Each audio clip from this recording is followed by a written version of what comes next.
Let's talk about how to make charts and graphs in Excel. The first type of chart we're going to talk about is the line chart. This one's pretty easy. All you're going to do is select the top left of your data, select the bottom right by holding Shift and clicking, and then we'll go to Insert, and you're going to find this type of chart, which is a line chart. Then we click Line, and boom, there's our chart. Now, there's a few options we can have for this chart. There's a lot of things you might want to edit. So the first thing you probably want to do is set the chart title. In our case, we're talking about sales and the months. So we might want to put sales in dollars versus month.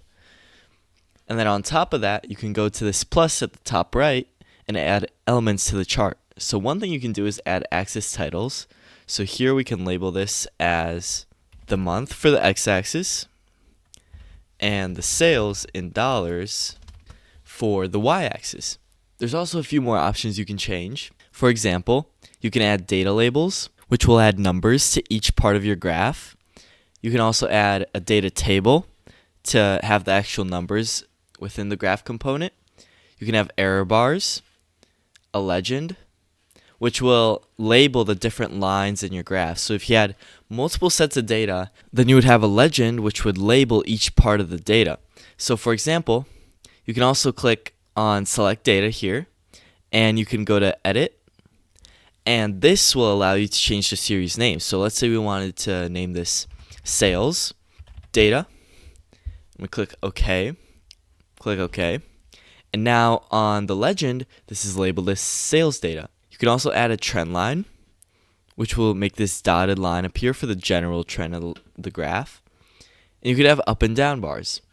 So those are all the options that you can add to your graph. I would definitely recommend having axis titles and data labels and a chart title. The other thing you can change is the type of line. So you can have no line, solid line, or you could have a gradient line, which changes as it goes along. Now that we know how to make a line chart, let's go over to the bar chart. This is a chart that you would use when you have one category for categorization, and then you have 3 different elements or more within that one category. So we would do the same thing. We would select this data, go to Insert, and this time we'd go to this, which is the bar chart. So for the bar chart, you'll select 2D bar or 3D if you prefer it. I'm going to select 2D bar and scale this down. I'm going to move the chart over here, and now we have the bar chart. This has many of the same options as the line chart, so I can add a title, products in different regions, and we can add the same components, such as axis titles. So we could label the x-axis and the y-axis. So now that we know how to make a bar chart as well, let's move on to another useful chart, which is the pie chart. So for the pie chart, this will be used to divide something into different fractions of a circle. So we can select our data again. This time go to Insert, select this circle one. This will be the pie chart, and we'll click on 2D pie. Let me move this over. So this is our pie chart, and this is showing the fractions of each of these market shares for this example. So this blue one would be alpha, and this orange one would be beta. Another thing we can do here is add data labels, and these data labels will show us the actual numbers for each corresponding thing. Now you can see that if we go back in here and change this, the pie chart will actually change with it as well.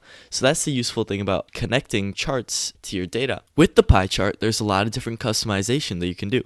For example, you can click on the chart, and you can go to angle of first slice to change the appearance of the chart and change where this is going to be in the rotation. You can also change the pie explosion, which will change the distance between these, but I'm going to keep it at 0. And for this, you can also change the outlines for these different elements. Now that we've learned how to use the pie chart, let's move on to the scatter plot. This is the one you're probably going to be using the most. So let's select our data, go to Insert, Scatter Plot, and I'm going to choose this option. Now here's our scatter plot, which looks quite a bit like the line graph we did at the beginning. But this one has a few more options. For example, you can do the same thing with the legend and the trend line, but I'm going to add the trend line here, and I'm going to go into the trend line, and I'm going to go into this chart logo, and I'm going to display the equations for the trend line. So this will allow us to see all the things you learn in math, such as the slope, the y-intercept, and the r-squared value from statistics. Now that we've added a trend line, you might want to enable the legend so that we can see the difference between the actual data values, which is the series 1, and the linear approximation of series 1. So that's how you make a scatter plot. The next type of chart is one that you'll see in a lot of visualizations, and this one's the radar chart. So if we select our data again, go to Insert, this time we go to this unique option and go down here to radar. So this option is good when you have a bunch of different factors and then scores or scales for those different things. So for example, here we're ranking, for example, a job out of 10 on work environment, compensation, career growth, management, and work-life balance. So with this chart, we have a few less options, but I'd still recommend adding the data labels and the legend so that we can actually see more of the data in the chart.